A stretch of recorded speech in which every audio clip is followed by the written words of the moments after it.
Can you hear Sasha purring? She also makes chirping sounds. Well, hello. We are glad you're back. We're happy to see you again today. I hope you're as excited as I am to discover what today's ornament is, to sing, and to enjoy our story together. Well, are you excited and ready to see what's inside our Advent calendar for day 5? Since Sasha wants to stay with me, I'm just going to lift out and get it, and I'm not going to show you the calendar today. Oh, look at this. Look at this. You want to see too, Sasha? This is a beautiful blue and green ornament. And it reminds me of the floating lanterns called globos that they have in Argentina on Christmas Eve. And you might have seen something like that if you have seen the Disney movie Tangled, which is about Rapunzel. Well, where do you think we should put our ornament? All right.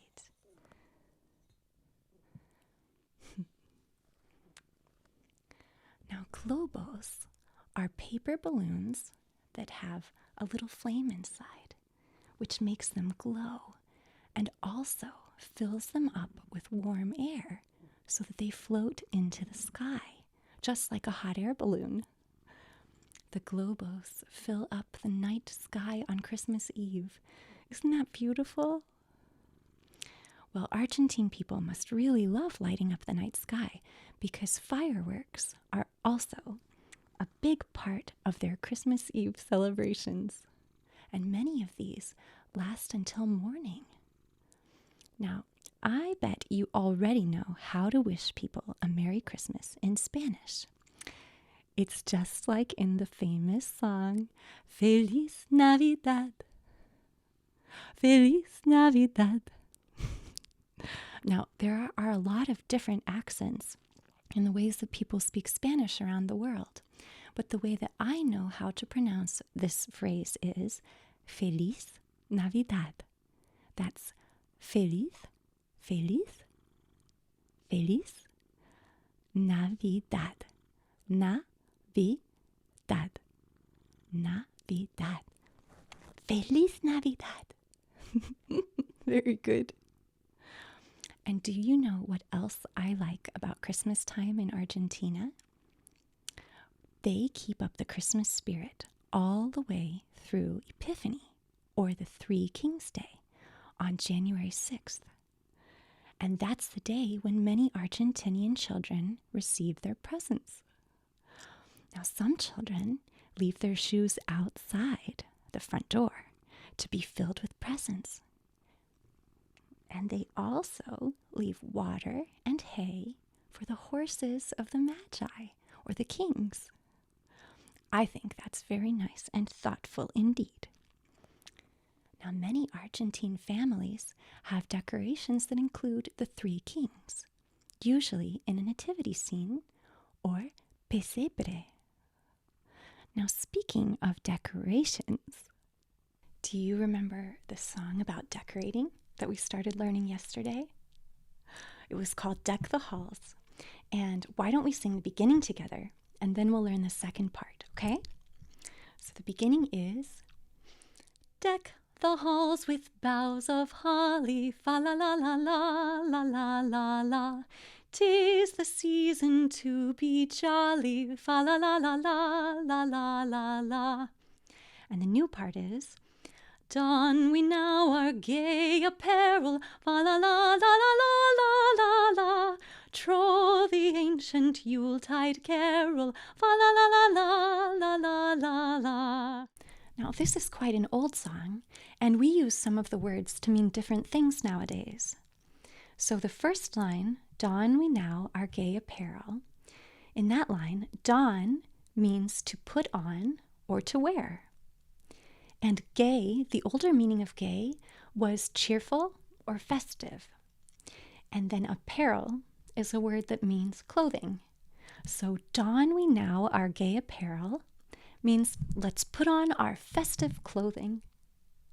And then the second line is Troll the Ancient Yuletide Carol. I bet you're familiar with the kind of trolls that come from Scandinavian folk tales, like the ones in the Disney movie Frozen. Maybe you know that one. Well, in this song, troll doesn't mean a person. It's a verb telling us to play or sing the Yuletide Carol. And Yuletide is the time of year we're celebrating right now. So, troll the ancient Yuletide Carol means to sing holiday songs. So, in part 2 of Deck the Halls, we're going to put on our holiday clothes and sing songs. And why don't we do that right now? So, let's sing the second part 2 times. Ready? Don we now our gay apparel, fa la la la la la la la la. Troll the ancient Yuletide carol, fa la la la la la la la la. Once more. Don we now our gay apparel, fa la la la la la la la la. Troll the ancient Yuletide carol, fa la la la la la la la la. Great job. And tomorrow we'll put the 2 parts we've already learned together. But for now, it's time for our story of the day. And today we are continuing yesterday's story, which is called Toinette and the Elves. And that was written by Susan Coolidge and published in the Children's Book of Christmas Stories. Now, if you don't remember what happened last time, or if you missed the video, I would recommend watching yesterday's video from December 4th, because this is one of my favorite stories, and I really, really think it's good. But I'll just remind you what happened anyway. So Toinette helped an elf who was in trouble, and in exchange for her kindness, the elf agreed to share some fern seeds with her to put in her shoes. This would make her invisible. Elves had just arrived at her house late on Christmas Eve to bring her the fern seed.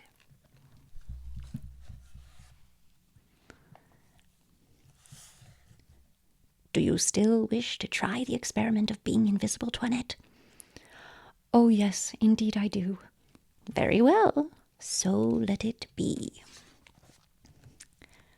As he spoke, he beckoned, and 2 elves, puffing and panting like little men with a heavy load, dragged forward a droll little box about the size of a pumpkin seed. One of them lifted the cover. Pay the porter, please, ma'am, he said, giving Toinette's ear a mischievous tweak with his sharp fingers. Hands off, you bad peascod, cried Toinette's elf. This is my girl. She shan't be pinched. He dealt Peascod a blow with his tiny hand as he spoke, and looked so brave and warlike that he seemed at least an inch taller than he had been before. Toinette admired him very much, and Peascod slunk away with an abashed giggle, muttering that Thistle needn't be so ready with his fist.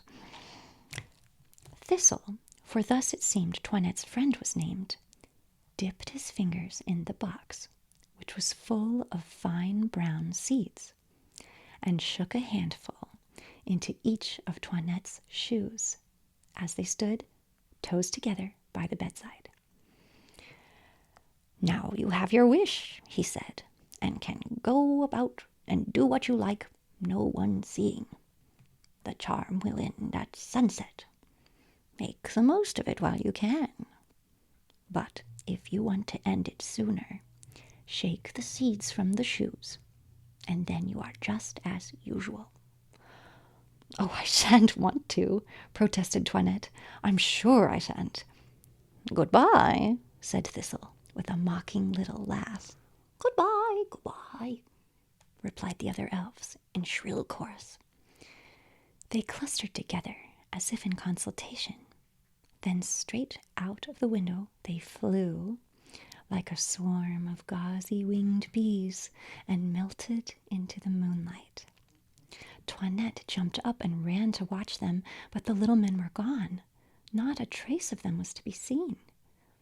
So she shut the window, went back to bed, and presently, in the midst of her amazed and excited thoughts, fell asleep. She waked in the morning with a queer, doubtful feeling. Had she dreamed, or had it really happened? She put on her best petticoat and laced her blue bodice, for she thought the mother would perhaps take them across the wood to the little chapel for Christmas service. Her long hair smoothed and tied, her shoes trimly fastened, she ran downstairs. The mother was stirring porridge over the fire. Toinette went close to her, but she did not move or turn her head. "How late the children are," she said at last, lifting the boiling pot on the hob. Then she went to the stair foot and called, "Marc, Jeanton, Pierre, Marie, breakfast is ready, my children. Toinette." But where then is Toinette? She is used to be down long before this. "Toinette isn't upstairs," said Marie from above. "Her door is wide open, and she isn't there." "That is strange," said the mother. "I have been here an hour, and she has not passed this way since." She went to the outer door and called, "Toinette, Toinette," passing close to Toinette as she did so, and looking straight at her with unseeing eyes. Toinette, half frightened, half pleased, giggled low to herself. She really was invisible then. How strange it seemed, and what fun it was going to be. The children sat down to breakfast, little Jeanton, the youngest, saying grace. The mother distributed the porridge and gave each a spoon, but she looked anxious. "Where can Toinette have gone?" she said to herself. Toinette was conscience pricked. She was half inclined to dispel the charm on the spot. But just then she caught a whisper from Pierre to Marc, which so surprised her as to put the idea out of her head. "Perhaps a wolf has eaten her up. A great big wolf, like the Capuchon Rouge, you know. Capuchon Rouge is the French name for Little Red Riding Hood." This was what Pierre said, and Marc answered unfeelingly, "If he has, I shall ask Mother to let me have her room for my own." Poor Toinette, her cheeks burned and her eyes filled with tears at this. Didn't the boys love her a bit? Next she grew angry and longed to box Marc's ears, only she recollected in time that she was invisible. What a bad boy he was, she thought. The smoking porridge reminded her that she was hungry, so brushing away the tears, she slipped a spoon off the table, and whenever she found the chance, dipped it into the bowl for a mouthful. The porridge disappeared rapidly. "I want some more," said Jeanton. "Bless me, how fast you have eaten," said the mother, turning to the bowl. This made Toinette laugh, which shook her spoon, and a drop of the hot mixture fell right on the tip of Marie's nose as she sat with upturned face, waiting for her turn at a second helping. Marie gave a little scream. "What is it?" said the mother. "Hot water, right in my face," sputtered Marie. "Water," cried Marc. "It's porridge." "You spattered with your spoon. Eat more carefully, my child," said the mother, and Toinette laughed again as she heard her. After all, there was some fun in being invisible. The morning went by. Constantly the mother went to the door and, shading her eyes with her hand, looked out in hopes of seeing a little figure come down the wood path, for she thought perhaps the little child had gone to the spring after water and fell asleep there. The children played happily meanwhile. They were used to doing without Toinette and did not seem to miss her, except that now and then baby Jeanton said, "Poor Toinette, gone. Not here, all gone." "Well, what if she has?" said Marc, at last looking up from the wooden cup he was carving for Marie's doll. We can play all the better." Mark was a bold, outspoken boy who always told his mind about things. "If she were here," he went on, "she'd only scold and interfere. Toinette almost always scolds. I like to have her go away. It makes it pleasanter." "It is rather pleasanter," admitted Marie. "Only I'd like her to be having a nice time somewhere else." "Bother about Toinette," cried Pierre. "Let's play My Godmother Has Cabbage to Sell." I don't think Toinette had ever felt so unhappy in her life as when she stood by, unseen, and heard the children say these words. She had never meant to be unkind to them, but she was quick-tempered, dreamy, and wrapped up in herself. She did not like being interrupted by them. It put her out, and she spoke sharply and was cross. She had taken it for granted that the others must love her by a sort of right, and the knowledge that they did not grieved her very much. Creeping away, she hid herself in the woods. It was a sparkling day, but the sun did not look so bright as usual. Cuddled down under a rose bush, Toinette sat sobbing as if her heart would break at the recollection of the speeches she had overheard. By and by, a little voice within her woke up and began to make itself audible. All of us know this little voice. We call it conscience. Chanton missed me, she thought. And oh dear, I pushed her away only last night and wouldn't tell her a story. And Marie hoped I was having a pleasant time somewhere. I wish I hadn't slapped Marie last Friday. And I wish I hadn't thrown Mark's ball into the fire that day when I was angry with him. How unkind he was to say that. But I wasn't always kind to him. And once I said that I wished a bear would eat Pierre up. That was because he broke my cup. Oh dear, oh dear. What a bad girl I've been to them all. But you could be better and kinder if you tried, couldn't you? Said the inward voice. I think you could. And Toinette clasped her hands tight and said out loud, and on that, we're going to have to end the story for today.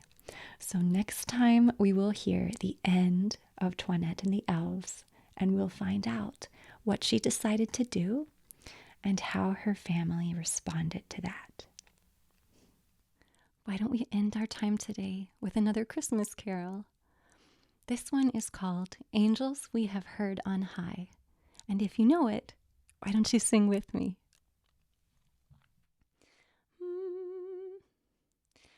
Angels we have heard on high, sweetly singing o'er the plains, and the mountains in reply, echoing their joyous strains.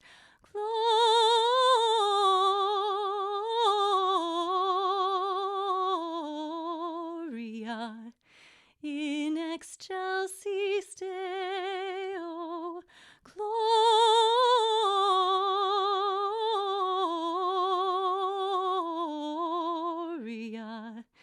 in excelsis Deo.